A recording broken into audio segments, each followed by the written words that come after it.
streaming on all the places we need to be streamed. So bear with me 1 second. And if you need any Chinese translation, if you need 中文服务的话, you can go to this link and I'll put it in the chat here. And we are indeed streaming, so that is great. I can hear myself on another channel. Hold on 1 second. Great. Oh, it's so great to see everybody here. And I know that it is a busy time, a stressful time, and hopefully an end of year time for some of you where you're excited for the summer. But I really appreciate you all taking time each Tuesday to join us for Tuesday Talks. And I'm delighted to have some special guests today. And we're going to talk about something that might feel a little nebulous. We're going to talk about something called values, and that's kind of a big word.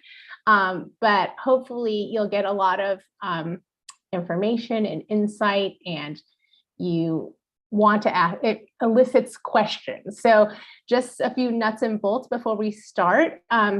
As always, I would love for you to just go ahead and open up your Q&A box if you're in Zoom here, and your chat box, because I want you all to start asking questions even before we really kind of dive in, because if we know kind of what you're thinking about, it helps us with our conversation, and I'm able to get those questions out before it's too late at the end. I always have people say, I didn't get a chance to ask my question, because that hour just goes by really quickly. So go ahead and get your Q&A box open. Also get your chat open, because we will, as usual, do some chat questions here in the beginning so that you are engaged and involved.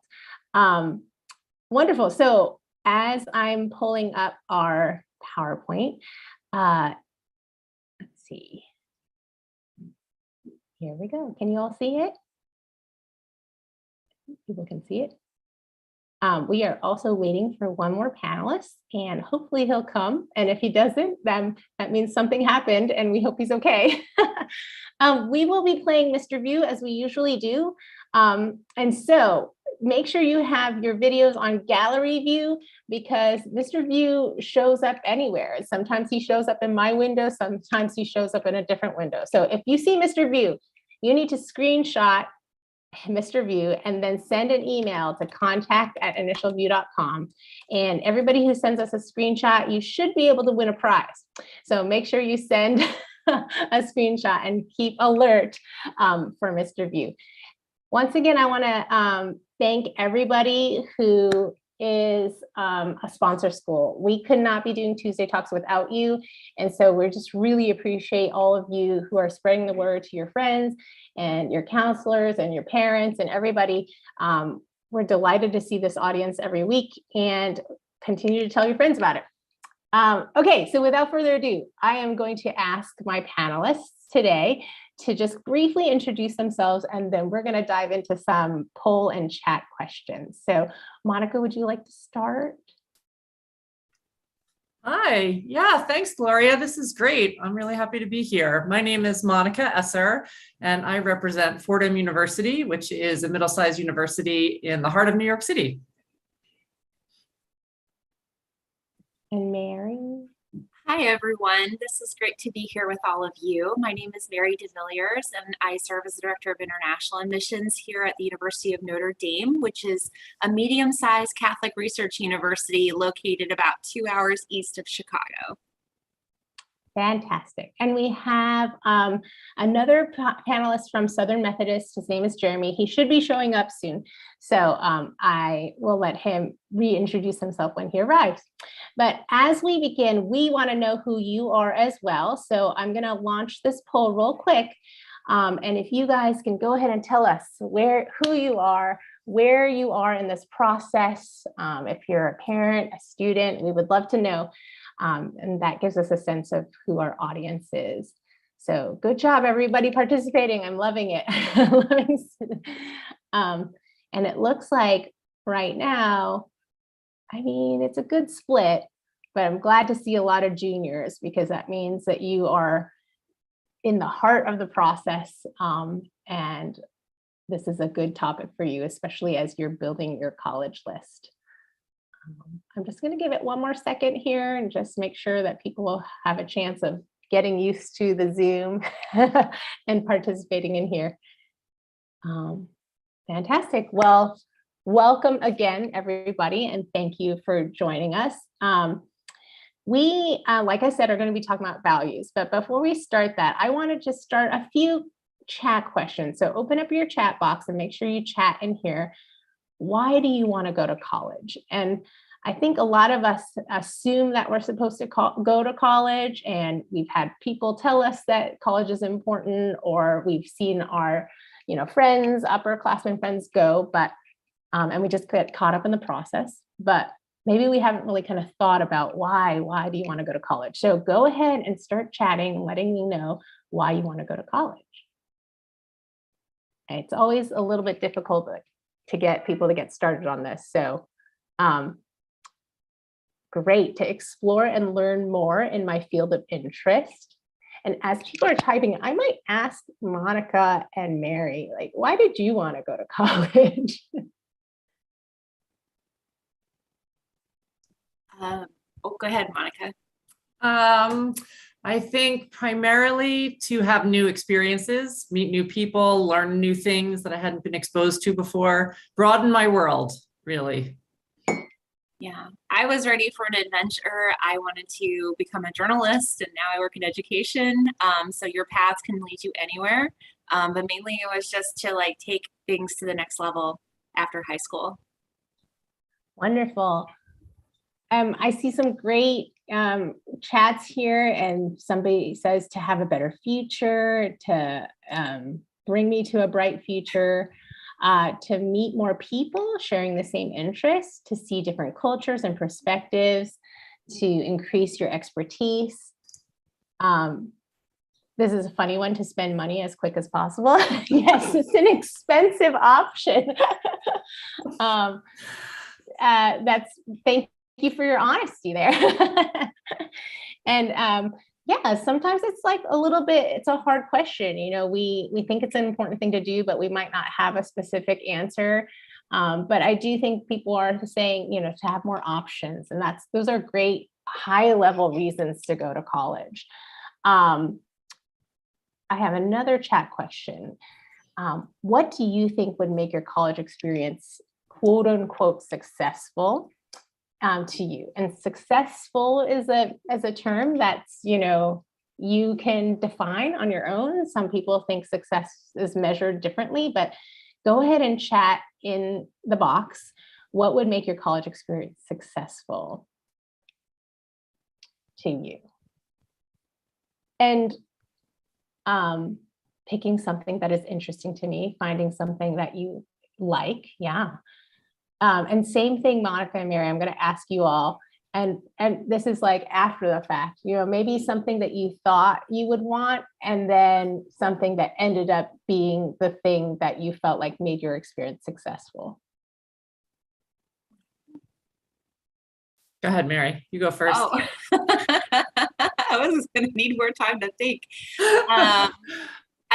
For me, mostly it was just figuring out my sort of place in the world. When I was going through college, it wasn't exactly like bullseye when I graduated, but the year after I finished college, I learned a lot more about what I really wanted and where I wanted to go. So I think college definitely got me to a good point, and then it helped me get to that next place. Yeah, I would say kind of met the goal of really broadening my world, and I developed a lot more independence, and I think just learned more about my options for jobs, but also kind of how I could live my life. And I was exposed to a lot that I had not been exposed to in the life I lived kind of up until I went to college. It was a very broadening experience, and I look at that as successful. It's interesting how little I look back at my grades as a measure of success in college at this point in my life. I think at a certain point I would have said that my doing well academically was a measure. I think I did pretty well, but I don't know that I look back at that as the gauge of successful or not. So that's interesting. I agree with that. Yeah, and I think, it shifts and changes, I think if you had asked me right out of college, I would have said something different. And then, and now a lot of years later, I think about that experience differently. Some of the chats that we're seeing in here, a safe experience, making good connections and friends, widening my vision, getting good grades. That is part of the success. Simply enjoying being there is great. Making friends, finding what you love, being inspired, finding what you're passionate about, establish network with interesting people. That's great. And to meet the most excellent professors and young people. These are great. Thank you so much for engaging. I love this. So we're talking about, how to kind of think about what a school is like before you get there. And then also on the flip side, what our admissions officers' friends are thinking about when they review your application, trying to imagine what you will be like on campus and whether or not you're going to get some of these things, whether or not their college is going to be a good fit for you and ultimately make you feel like you had a successful experience. So when we talk about something like values or mission of an institution, the first thought I had is kind of the mission statement that all colleges have somewhere. So I asked our guests today to kind of tell me a little bit about where people would find out what values matter to your institutions. And so the first place I asked them to go to was their mission statement. So I'll let you two start with that, and then I'll ask you some questions. So Monica, go ahead and start with your Fordham. Yeah, thank you. I think at Fordham University, which is a Jesuit university founded by an order of Catholic priests almost 200 years ago now, the tradition of education to educate, we educate individuals, but we educate individuals really with a goal of kind of improving the world that we're all part of. And I think that is very, very much a part of everything that happens at Fordham, very much something that students feel when they're on the campuses and feel in the classroom and feel in the community. It's a very kind of community-oriented place. You get a little bit of a sense of the breadth of education that we're interested in helping to develop with students in the mission statement that talks about not just kind of intellectual or academic growth, but also, moral development. And I think we really encourage students in their time with us and support students in having difficult conversations and really thinking about what ethical or moral choices that they're going to be making in their lives and how those choices impact the world around them.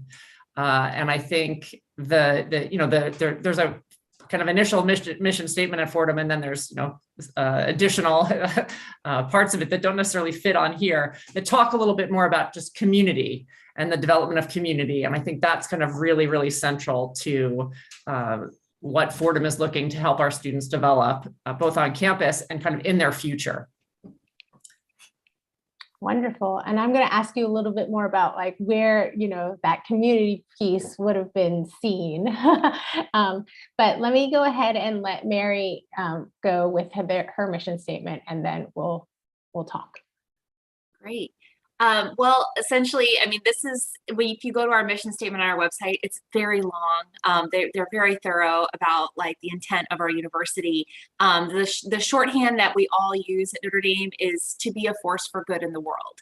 And that means the pursuit of truth and hearing the different perspectives, respecting each other's perspectives as they grow and learn together with a really big emphasis on family. We were founded by a different order of priests as a Catholic university, the Congregation of Holy Cross, and they have 5 pillars, and one of the pillars is family. So there's a really big emphasis on the love and respect of the other people that are part of your community, your family. So we are like the Notre Dame family. So when you come to Notre Dame, you can feel a very distinctive feeling of a strong community that's really geared for pursuing truth in many different ways. And just like Monica said, with the idea of making the world a better place, it's very much part of Catholic education. Wonderful. So I'm going to stop sharing the screen for a second so we can see your lovely faces. So I think a lot of the people in the audience, they probably, when they go to think about their college list, the first thing they kind of go to is a list of rankings, just because that's easy. There are multiple rankings to look at, but you can kind of see a bunch of schools all at once. And given that there are so many universities and colleges in the US, it's an easy way to go.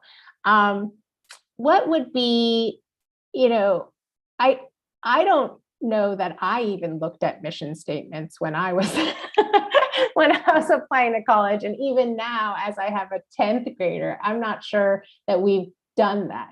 So what would drive people to go to a mission statement to begin with? And why do you all have one? And what is your advice on how to kind of approach that? And is there a different way to get to the mission statement ultimately than just kind of going to your website? That's a lot of questions all at once. Sorry. You can just weigh in however you feel like is an easy way to enter the conversation. Well, it's interesting that you bring up, do students even look at the mission statement in their college search process? Because I have 2 children that have recently gone through the process, and one of them shockingly read the mission statements of schools she was applying to, and I was completely stunned because honestly, that wouldn't necessarily have been, the advice that I would have given her. Not that it was a bad thing to do, and certainly it provides a very clear statement, right? It's a very, concise statement of what the institution is trying to do, what their goals are. But I do think there's lots of ways to see that without necessarily, critically reviewing every mission statement, which, certainly feel free to do. I don't want to dissuade people from doing that. But I think in, for example, everything that Fordham puts out, as a publication, any presentation that we make, from a short video to a 40-minute information session, we talk about community on campus. We talk about our commitment to social justice. We talk about our commitment to community service and improving the world that we're part of.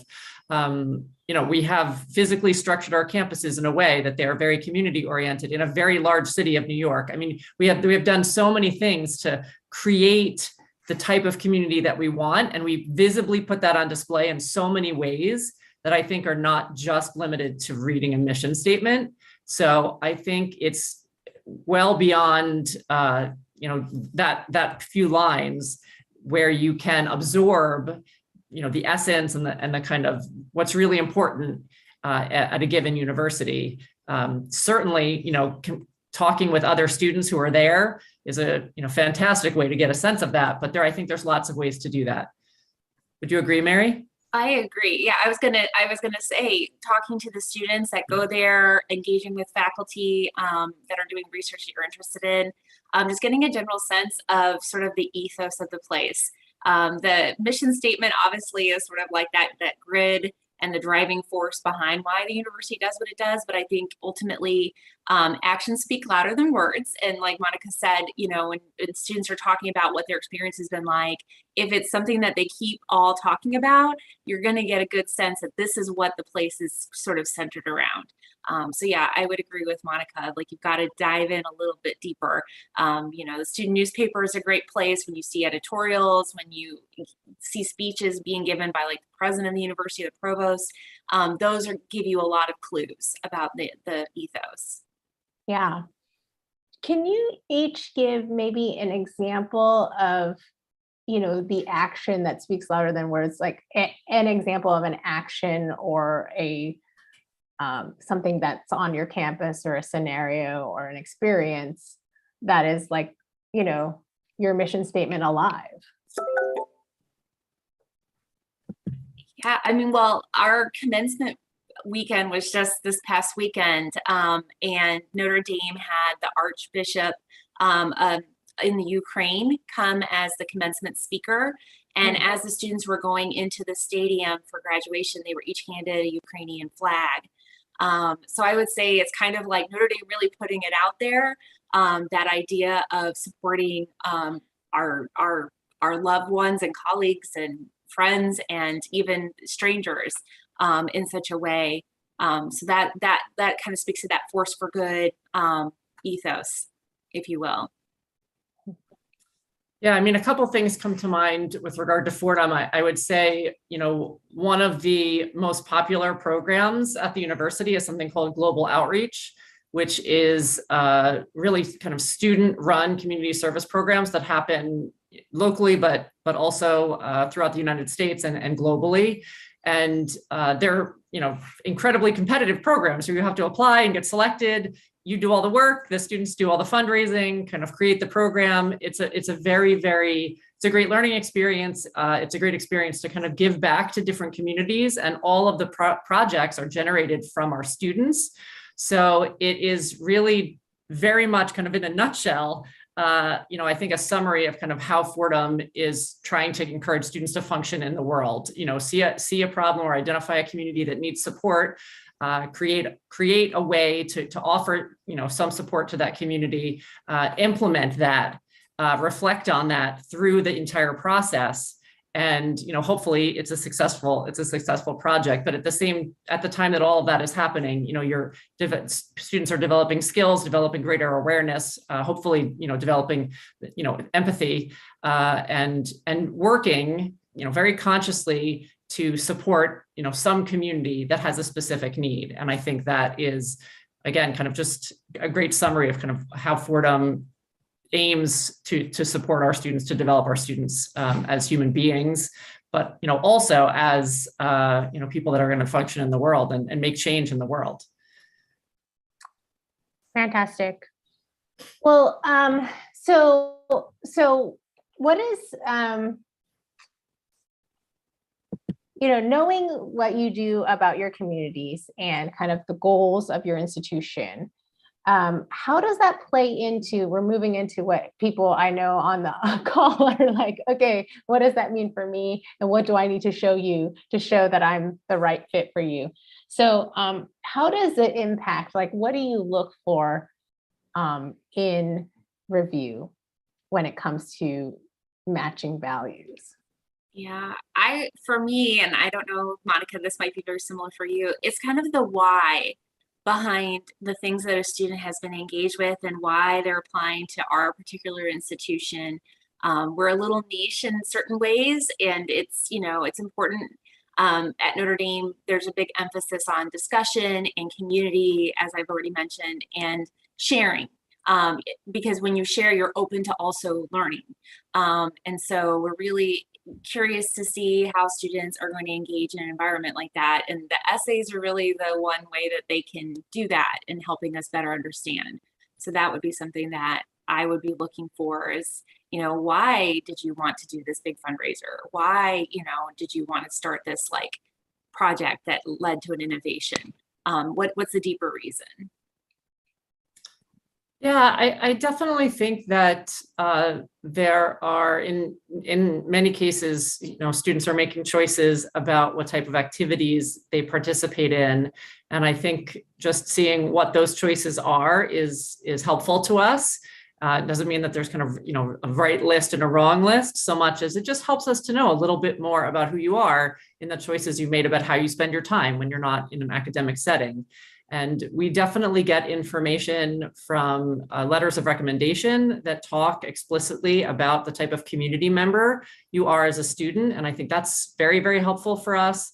Of course, your essay is, you know, a window into who you are, hopefully, and gives us a good sense of how you could fit into the community that is, you know, our campus or one of our campuses. I think, we are very explicit in our optional short answer question on the common application. And we say, we expect Fordham students to care for and engage with their communities. Can you give us kind of an example of how you've done that or how you would do that at Fordham in the future? And we kind of put it right out there that we are, in fact, interested in bringing students into our communities who want to be in a community. There are other options in New York City where you can, be a student and, live off campus and just attend classes.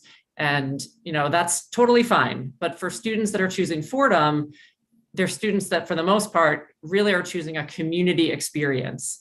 And they, we want them to be consciously making that choice. And we want to be, a two-way street of communication. This is what we offer. Is this what you're looking for? Kind of back and forth. So. Yeah.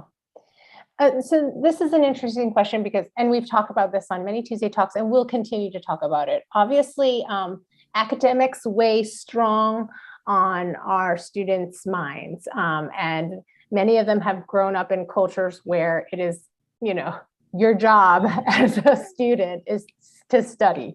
And you have tests that you have to take and your whole kind of life has been in that trajectory. And maybe there haven't been very many opportunities to be in community in the sense that like everybody has seen examples of.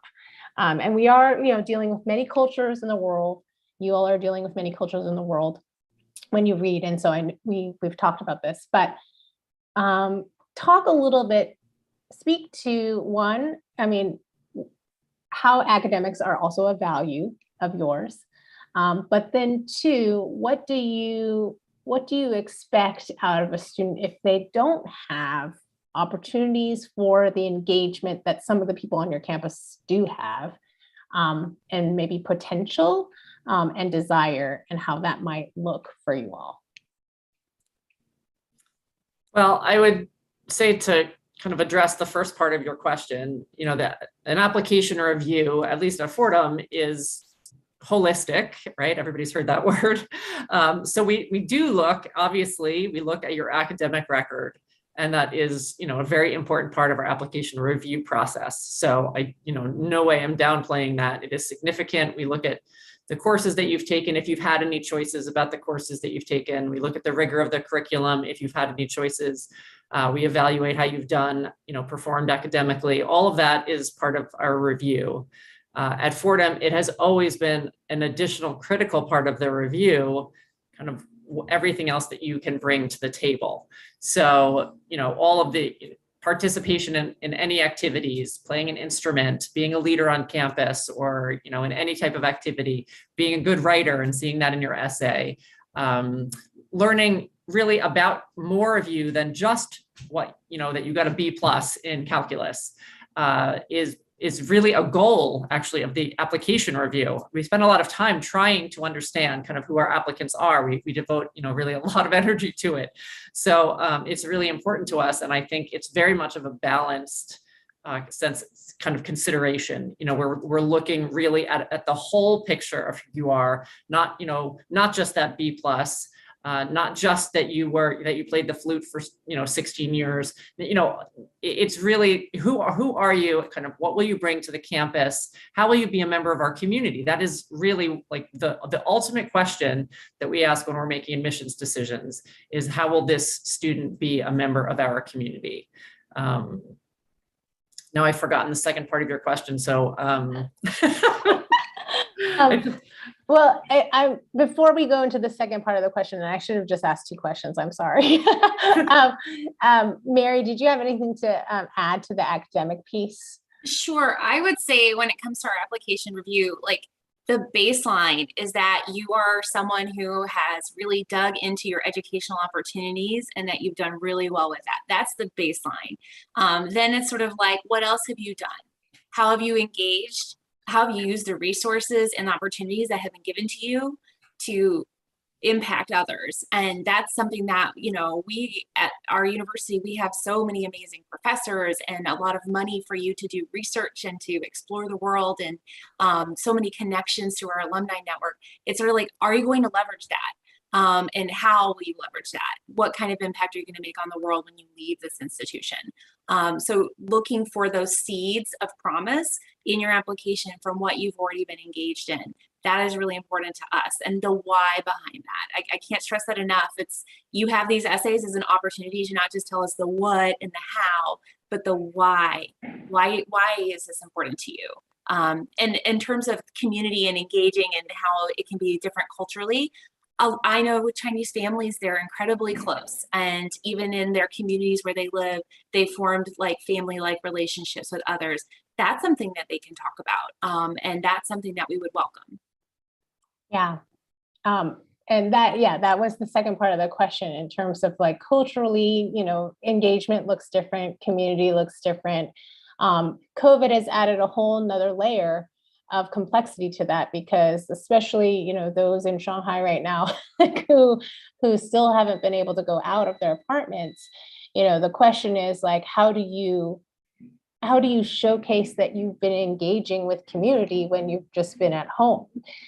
So, speak to that a little bit. Obviously, extenuating circumstances are being considered all over the globe, and in admissions very much so. But how does that, you all have been through a couple of years now of the pandemic as well. How have you seen students able to still show you kind of the engagement that they were able to have even from home, and or to the potential of being able to contribute to your community in the future?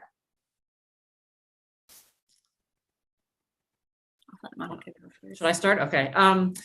Yeah, so I would absolutely reiterate that I know Mary and I'm sure other people that are in our roles in terms of being international admissions recruiters and admissions officers, have reviewed applications in many different contexts from students around the world with, some with an incredible plethora of options at the secondary education level to engage in anything you could possibly think of, and other students with, a very, very limited set of opportunities or time for various reasons, where you are educationally, where you are culturally, the context, of your life is different than other students. And I think that a natural part of our application review is to try to understand that context and not set expectations for applicants that would be unrealistic. So to just be very clear, we don't necessarily have the same set of expectations for every student across the world who's applying to to our institutions. We know that some students have different opportunities. So in some cases, very, very limited opportunities. In other cases, very broad opportunities. So I think that that's really important for you to know. Your application will be contextualized in a review. So keep that in mind. You're not necessarily being compared to someone who's from a totally different place with totally different sets of options. And I think, absolutely, we've all been challenged in the last couple of years in many ways, and our application review is probably, everywhere a little bit different because we are in the situation of, again, kind of trying to understand individual context, with a whole other element of COVID and what students have been able or not been able to do, has been, obviously hugely challenging. So again, contextualizing each application, I think, is critical. Understanding, from the schools and from what students share with us about what the challenges that they faced, is something that we take very seriously. And again, kind of make the effort on an individual basis to really dig into that. I would say, I think Mary made reference to kind of looking for seeds of what could eventually, be an interest that develops, or a skill, or a talent that a student has that they could bring to our community. There are ways, I think, for students to maybe they haven't been able to be, active in all of the kind of clubs at their high school, but maybe they have, been able to participate in some way, in an online community, or to do, some type of program virtually to take advantage of anything when it's available, even if it's kind of even if it's limited in scope. I think, a lot of students whose applications I looked at have taken advantage of COVID to kind of develop interest in something totally different that they maybe hadn't been exposed to before, and have shown that kind of intellectual curiosity in not maybe a traditional way of being the head of the robotics club, but in some other way that maybe has had a virtual element. So I'm not sure if that is helpful, and I'm sure Mary has more to add. I was going to say the holistic nature of our review and also with the contextual part of our review. So it's, you can tell us about the things that you've been managing to accomplish, even with the challenges of COVID, and even if that's in a virtual space where you're taking something that would have been in person in your high school and transitioning it or leading that effort or leading the support of your classmates. But we're also going to have your letters of recommendation kind of reinforcing that and giving us that stronger idea of who you are and who you've been through all of these challenges. And to Monica's point, like we're seeing in different parts of the world, where students have been like in lockdown in India or, facing a lot of dire circumstances in Lebanon. Like, what are the things that they do when they can't do the things that they normally would have done? How have they found those ways to express themselves, to explore, to help others, in their limited circumstances. So we will find those little seeds in your application. It will speak to your resilience. It will speak to how you lift others up when you are in, very challenging circumstances, which is important in strong communities that both Monica and I have on our campus. Yeah, thank you. And I trust that, in the next year too, we all are, I've been telling people, even in the interviews, everyone's learning new skills that we didn't have to have when we were your age. This whole idea of being compelling on video, that's not something we all had to work on unless we were going to go into news broadcasting. But all of you actually have to do this because being engaged in the classroom means turning on your camera, being engaged, it's a different kind of feeling than it was before. And so I think the whole world of admissions is learning that and taking that into consideration. So that's really great. I think, there's a question here about, it's easy to kind of think about the application in components and achievements. And so it's easy, like things that are measurable, so the metrics, and also things that can be seen. So people are asking like, what about portfolios? Should we add those? Should we give those to you? Do you look at them? What are other ways that people can demonstrate their talents because maybe they're not doing it in the same way? And how do you view that? And how does that like show you the impact of a student maybe on your campus? How does it help you imagine that? I would say traditionally, unless you're applying directly to like our School of Architecture or music or design, I would say using the additional information section. And then if you have examples of your work or a website that you've developed as part of your efforts or what have you, you can put those links there. And we will, go take a look. We're not going to professionally assess it. It's, not something where we're measuring how successful you've been in those activities, but it's just to see who are you and what are the things that have been driving you through these last couple of years. I would say that would probably be the most helpful.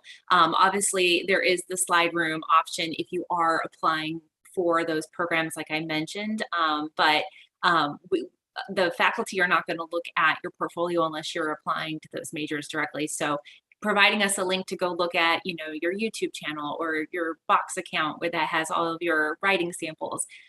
Maybe we'll go and take a look at a couple things, but yeah, we read everything you send us. So we do our best to get a sense of you holistically.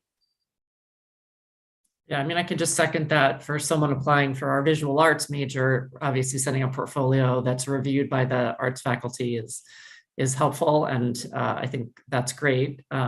Too much other additional information, though, is probably just going to be a lot of information. So maybe harder for us to fully assess, or to be, as Mary said, kind of like a good judge of, we're not necessarily professionally trained to assess some of what we get. So certain programs require additional submissions to the standard application materials. For the most part, kind of we asked students to just stick to the standard application materials. I mean, initial view interviews is kind of an exception to that. At Fordham, we don't do interviews. So the information that we get in the interviews is something that we look at, and it is a way for us to really get a window into kind of who individual students are. So here's my plug for initial view built into it. It's and a very, very easy way for the admissions application reviewers to get a little bit more sense of a student's personality and what else they can bring to the table. And so, that is a very, very kind of it's technologically built into our process for the most part. And so it's very easy for us. And that's something that I think can be really helpful in our process, especially for a student who may be a little bit more of kind of a borderline, student in terms of consideration for admission. A really strong interview can definitely help. So. Fantastic. Well, I am moving into questions because people are asking them, and I love that. So we're gonna address some of these. And so if you have questions and you haven't put them in yet, go ahead and put them in the Q&A box so we can start. Some of the questions might be similar, so I can consolidate them. So let's go back and talk a little bit about your, you both are on some level traditionally faith-based institutions at one point, and some level maybe continuing. And there has been a question about, does that impact the diversity of your campus? And then there's another question like, what if I like certain parts about the community and social justice of your institution, but I'm not Catholic, I'm not Jesuit, I don't have any, I'm not in the same, raised in any faith for some of these students. How does that impact? Is it something that they should consider? Is it, how do you, counselors would like to know, can I reassure my students that they could still be a good fit if they were not raised in any faith? Yeah. I was going to say, and this is maybe Monica, this is something close to what you might say. Like our university, we always say that we're Catholic with a capital C, but also with the lowercase c, which means universal. We have obviously a lot of students that subscribe to the Catholic faith, but they might not be practicing Catholics. It might just be who they grew up as, and then they want to continue to be in that tradition. But we also have students of all different faith backgrounds and students of no faith background. And that works just fine because no one is required to go to mass. No one's required to participate in Catholic religion. They are certainly welcome to attend. They are certainly welcome to explore whatever they would like, but it isn't something that's mandated. And then in terms of the diversity at our institution is not impacted by the Catholic religion as much as we have a whole diverse group of students that are welcomed every year, as I've already mentioned. So I'd say, it's students that actively have realized that there's a certain mission and a certain ethos on our campus, and that the full development of the whole person is a real central point of their education, that formative education. And that's distinctive. So maybe not every student wants to come to a school like Notre Dame, but there's a huge diversity of the kinds of students that are attracted to be at a university like Notre Dame. And Monica, I'll let you speak to Fordham. Yeah, I mean, I think it's very similar in being very universal. We in fact seek out students that are coming from all different parts of the world, every different religious background, ethnic background, socioeconomic background. We really, really want our communities to be diverse. We really want our students to take advantage of their 4 years together to learn about people who are different from them and who have different perspectives. So absolutely, it is not a place where everybody is expected to come in and have a certain set of beliefs about the world. No one is going to ask you to change your beliefs or to develop any certain beliefs. Similar to Notre Dame, there's nothing Catholic that's required in terms of coming to Fordham.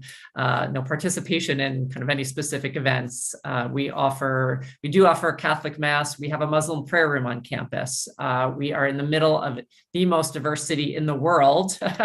And, our campuses definitely reflect that diversity. We have students and faculty and staff from every possible religious background. Number of students come in, with no religious leanings or interest at all to Fordham. But as I said earlier, we do try to encourage students not necessarily to be religious, but to think about things like ethics and ethical choices. And I think that's a real strength of Fordham, is that, all of our business students take ethics classes. So we don't tell you to think a certain way or make a certain decision. We do encourage you to kind of think about the repercussions of your actions. And I think that that's a very conscious decision on Fordham's part to, again, not tell you that a certain way is right or wrong in terms of your belief system, but to encourage you to think deeply about what it is what impact you want to have on the world and how to do that. And I think that kind of is another element to just, academic learning that is really rich in the community. So I hope people will consider institutions like Notre Dame and Fordham, which, have a religious foundation, but I think both, play out in the world for our students as places where anyone is welcome, regardless of kind of what their background is. That is, I think, a commitment both institutions, make strongly.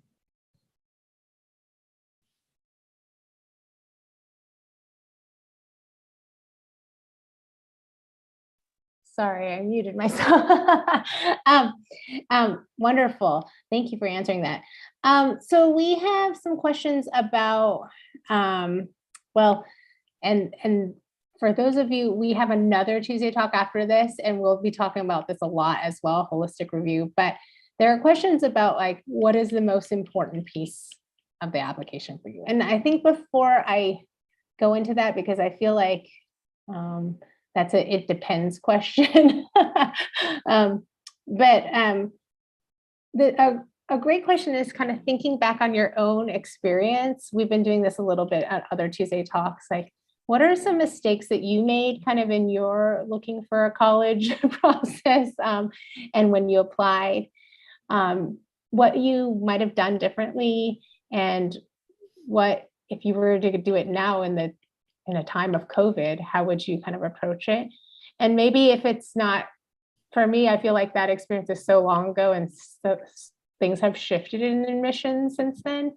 But maybe some of the people that Monica, you mentioned that you have daughters. I'm just thinking, it was so long ago. It was such a different reality. I'm happy to share that information, but it's like back to the dark ages, so. Yeah, so maybe you can speak to just recently your own, in your own family, watching your daughters kind of go through this process, and or, just watching people have come through, maybe, to these info sessions, for example, and kind of guiding them in their process. What are some things that you've seen are great, and some things that maybe you're like, I wish you had tried this, or didn't, assume this or whatnot? Well, I mean, is it okay to start, Mary? Yes, please. No. So my process was a very long time ago. So I would say this, that I did only see myself in a certain type of institution, and I didn't necessarily look broadly across the types of institutions that are out there. I had a very positive experience in my undergraduate studies, so I don't know that I feel like it was a mistake, but I now know so much more about the different types of opportunities that are out there that I do think it makes sense to look at everything from large public institutions to small liberal arts colleges, and really just weigh the pros and cons for you as an individual. That's one piece of advice I would have. We had a funny circumstance because both my husband and I went to a small liberal arts college, and one of my daughters was dead set on doing engineering at a big public institution. And that was, we had to kind of wrap our heads around what that even meant. if you do a program like engineering, it's it's so focused. So I think that my point being, there are so many different types of experiences you can have, even within undergraduate study at the same institution. If you're in the engineering school versus the liberal arts school versus the business school, so I think it just, do your research, really, really take the time to not just look at the name of the school and, have somebody tell you, oh, that's a good school, you should apply, but really pay attention to kind of what you are looking for, what's a good match for you, and what the different opportunities that could be, even at the same institution or very different types of schools. There are so many great schools out there. So I don't know if that was helpful. Yeah, mine was also way back when the internet was really just getting started. So we did not have the counseling, we did not have the resources that you all have. So I would say for me, it was, I was also being led kind of by what my peers had done before me, like the students in the year above me and the students in my school and where people were applying, and feeling that pressure. And my mother and I went to go visit one of the schools, and then on our way home, while we were at the school, the admission counselor, because of my major, which was journalism, was like, well, are you looking at the University of Missouri? And I was like, no, should I be? No one had been mentioning Missouri around me. I didn't know about this school. And she's like, yeah, I think you should. They have a really good journalism program. So we stopped at Mizzou on the way home, and I just fell in love with it. And we came back for a more formal visit, and I knew that was the right choice. And it was really great for my parents financially. So they were like, yeah, go for it. But if I had only just listened to my peers and felt that peer pressure and let that drive me, I would have missed out on this incredible experience that I had. That was I was looking at small private universities primarily until Missouri, and Missouri was a large 25,000 undergraduate state school, but I made it small for myself in the only ways that you could, with honors college and doing the journalism major, etc. So be open, take advice from expert sources, and listen to your own self when you are making these choices. That's the best measure. Wonderful. So there are some school-specific questions here, and I just want to encourage people to go to the websites and go.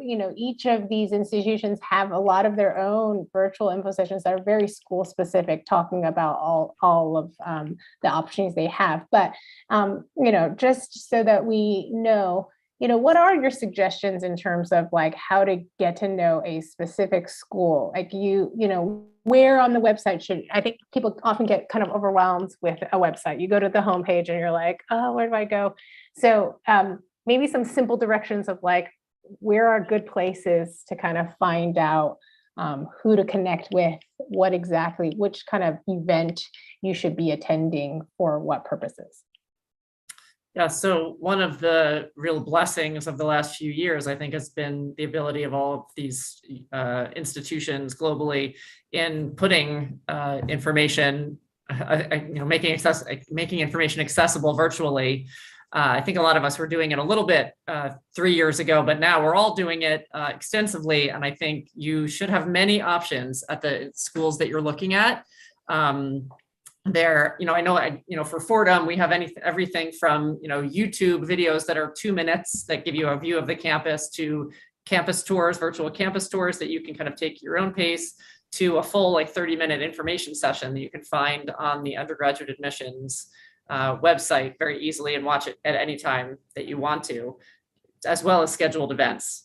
I think if you've done a little bit of research into, different schools and you really, really want to know more, go to a student panel, find out through the admissions office if they have a student panel and as a virtual event, and participate in the student panel. Ask questions like you can on this presentation. Take advantage if there are we have a chat option. You can chat with current students anytime. It functions like WhatsApp, and it's a great opportunity to ask students who are from your home country or doing your major or at your campus or like the same food as you, what their experience is like, at Fordham. And it is directly from the source. It's not an admissions counselor, it's students directly. So I think depending on kind of where you are in your process, right, initially you might want to just do a generic information session, maybe something shorter, maybe something longer to get a sense of the institution. Then as you're kind of going back to schools that you were pretty interested in, there's definitely ways now from a distance to really get all sorts of good information. Most of our information is centered in the undergraduate admissions part of our web pages.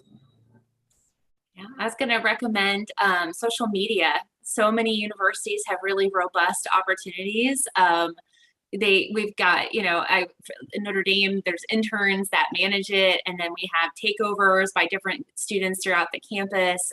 There's opportunities to ask questions and get them answered on camera. They do a lot of live things, and they go all over the campus and show you what's in the dining hall. And I feel like that's what you're not going to get from the website is like, what is the students, what are they like? And what is the life on campus like? And getting that sense of like, what does the classroom look like? How do they engage in the class? How many kids are in the class? And I feel like the social media accounts at different universities are going to be a really great way for you to know that, especially if you're trying to narrow it down between your top choices.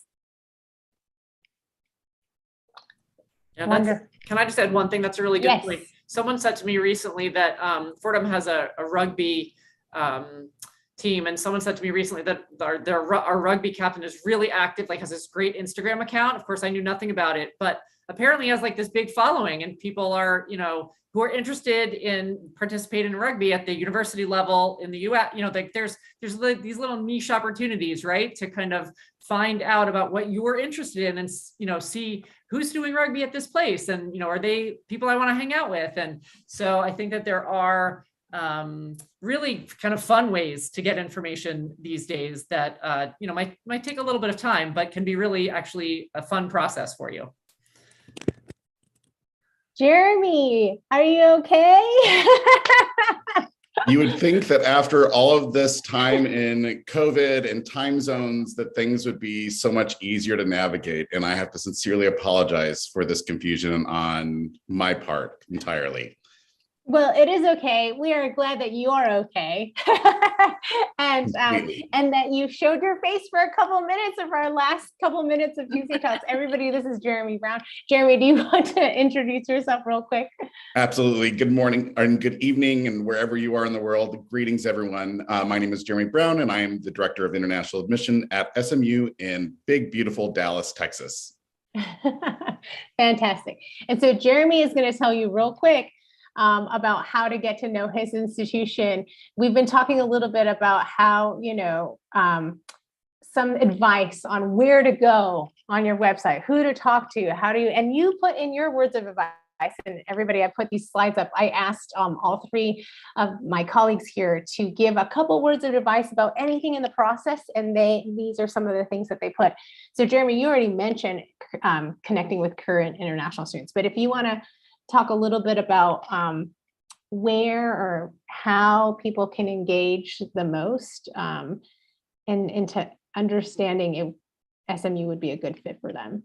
Sure. I mean, universities invest so much energy in their websites, in their different social media channels. So whether they are social media channels that are commonly used in the US, we also are active both on Bilibili and Weibo as well, in trying to provide an effort for students kind of across the board to get a more social view of the university by meeting other students, connecting with people from all over the world. And we are always happy to connect our prospective students with current international students to make sure that you have that opportunity to not only hear about the university from our perspective, those of us who work in this field, but also talking to students that are like you or have similar interests to you, or who come from similar backgrounds to you. And so what we're trying to do is make that process so much easier, to remove some confusion and also just learn not only about the university, but also the location of the university. What will your experience be like when you're off campus? And so we put a lot of effort through our website and through our social media channels to connect. And so that's a big part of our experience here. Wonderful. Well, all Unfortunately, the hour has already come to the end, and the good news is that we have another Tuesday talk coming up right on the end of this one. But and so you all can stay on, especially for those of you who've been asking about grades and what's the most important submission item, and what do you do if all your tests are canceled. We're going to be talking about all of that in this next Tuesday talk in a second here. So, but in the meantime, Monica, Jeremy, Mary, it's been a real pleasure having you on today. Thanks for taking time to do this.